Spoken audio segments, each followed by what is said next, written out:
सच्ची मोहब्बत को परिभाषित करने के लिए भारतीय फिल्मकारों ने अब तक कई तरह की कहानियां पेश की हैं। कुछ कहानियों में मोहब्बत को मंजिल मिल जाती है तो कुछ का अंत बेहद दुखद होता है। साल 1983 में मशहूर फिल्मकार जे ओम प्रकाश प्यार की एक ऐसी ही कहानी लेकर आए जिसका अंत तो दुखद था, लेकिन इसने हमें बताया कि प्यार का मतलब हमेशा हासिल करना नहीं बल्कि एक दूसरे के लिए कुर्बानी देना भी होता है। जी हाँ दोस्तों, हम बात कर रहे हैं फिल्म अर्पण की। आज की इस बेहद ही रोचक वीडियो में हम इसी फिल्म पर विस्तार से चर्चा करेंगे और जानेंगे इससे जुड़ी 15 खास अनसुनी बातें।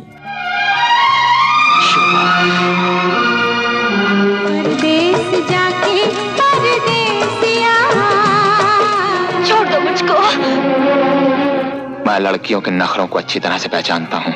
उन्हें सिर्फ प्यार की एक मोहर चाहिए। तौबा तौबा तौबा तौबा तौबा कैसे है नादान घुंघरू पायल के। तुम्हारी परेशानी की वजह मेरी समझ में आ गई।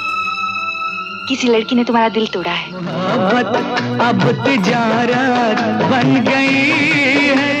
फिल्मयुग प्राइवेट लिमिटेड के बैनर तले इस फिल्म का निर्माण, निर्देशन व कहानी लेखन किया था जे ओम प्रकाश ने तथा इसकी पटकथा व संवाद लिखे थे रमेश पंत ने। तकरीबन 2 घंटे 20 मिनट लंबी यह फिल्म 1 अप्रैल 1983 को रिलीज की गई थी तथा इसके प्रमुख व सहायक भूमिकाओं में नजर आए थे जितेंद्र, रीना रॉय, परवीन बाबी, राज बब्बर, प्रीति सप्रू, शशि पुरी, सुजीत कुमार, सुलोचना लाटकर, दीना पाठक, सुधीर दलवी, टॉम ऑल्टर, विकास आनंद आदि। फिल्म अर्पण अपने कर्णप्रिय संगीत के लिए भी याद की जाती है, जिनके बोल लिखे थे आनंद बख्शी ने तथा धुन तैयार किया था लक्ष्मीकांत प्यारेलाल की जोड़ी ने। फिल्म में कुल 5 गाने रखे गए थे, जिनके बोल थे परदेस जाके परदेसिया, तेरी मेरी शादी होगी, तौबा कैसे है नादान, मोहब्बत अब तिजारत बन गई है और लिखने वाले ने लिख डाला।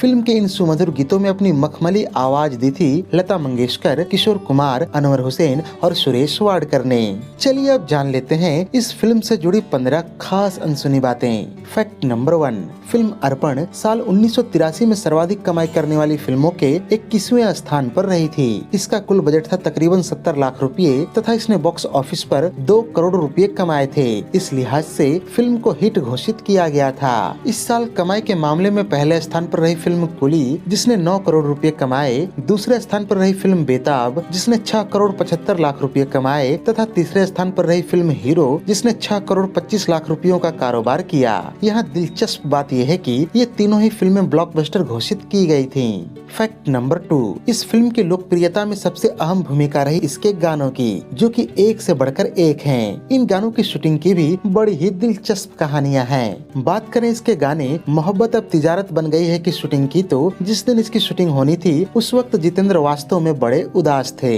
दरअसल उन दिनों उनकी प्रोडक्शन हाउस की फिल्म दीदारे यार बुरी तरह से फ्लॉप हुई थी, जिसके कारण उन पर लाखों रुपयों का कर्ज चढ़ गया था। ऐसे में जितेंद्र ने फिल्म अर्पण के निर्देशक जे ओम प्रकाश जी से कहा कि इस वक्त मैं बेहद दुखी हूँ, आप इस गाने की शूटिंग को टाल दें। मौके की नजाकत और जितेंद्र के मूड को देखकर जे ओम प्रकाश एक बारगी तो शूटिंग टालने पर सहमत हो गए, लेकिन तभी उन्हें लगा कि जितेंद्र का इस वक्त जो चेहरा मोहरा और हाव भाव दिख रहा है वो इस गाने की शूटिंग के लिए परफेक्ट है। अतः उन्होंने जितेंद्र को सारी बात समझाकर शूटिंग के लिए तैयार कर लिया। फैक्ट नंबर 3, इस फिल्म के कहानी लेखक के तौर पर खुद जे ओम प्रकाश ने क्रेडिट लिया था, जिस पर एक द्वंद है। उन दिनों की मीडिया रिपोर्ट की माने तो जाने माने लेखक राम केलकर, जिन्होंने सन्यासी, आपकी कसम, आशा, हीरो, राम लखन और खलनायक सरीखी कई कामयाब फिल्में लिखी थी, ने कहा था कि वास्तव में फिल्म अर्पण को उन्होंने लिखा था और फिल्म की स्क्रिप्ट जे ओम प्रकाश को दी थी, लेकिन न जाने क्यों उन्हें बतौर लेखक फिल्म में क्रेडिट नहीं मिला।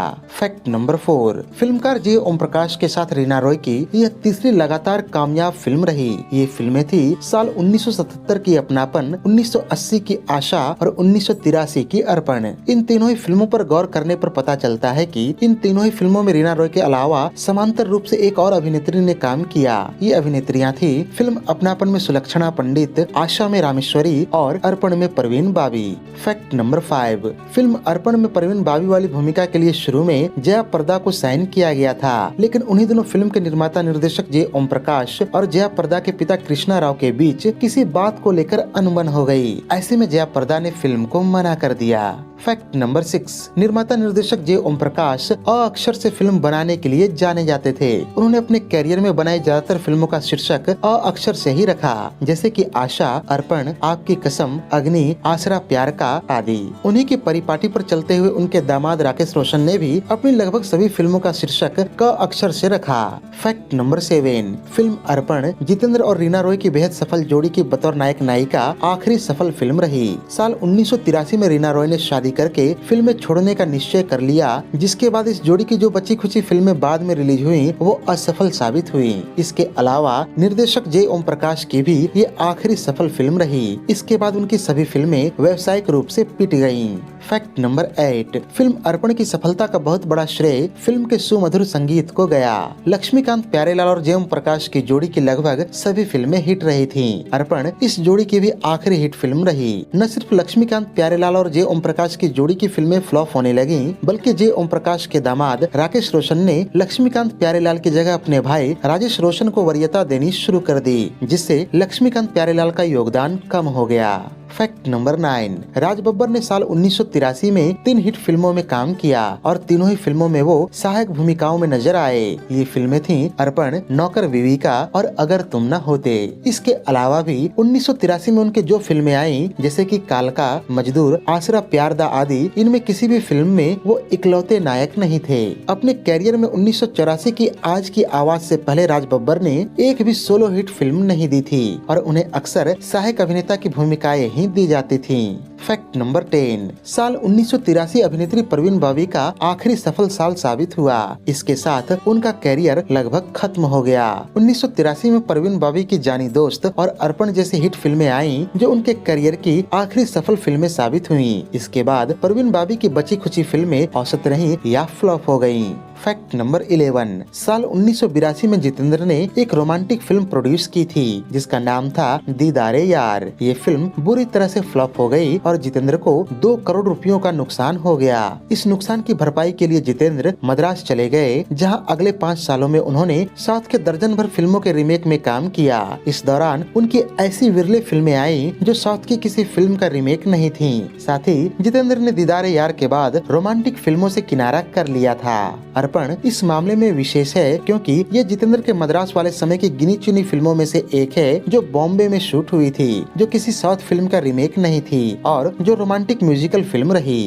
तो ये थी साल 1983 में आई जितेंद्र और रीना रॉय की हिट फिल्म अर्पण पर हमारी एक विशेष प्रस्तुति। उम्मीद है कि यह वीडियो आपको बेहद पसंद आई होगी। अगर वीडियो पसंद आई हो तो इसे लाइक और शेयर कर दें तथा ऐसे ही दिलचस्प वीडियोस की नोटिफिकेशन पाने के लिए चैनल को सब्सक्राइब करके बेल आइकन में ऑल का बटन दबाना न भूलें। धन्यवाद।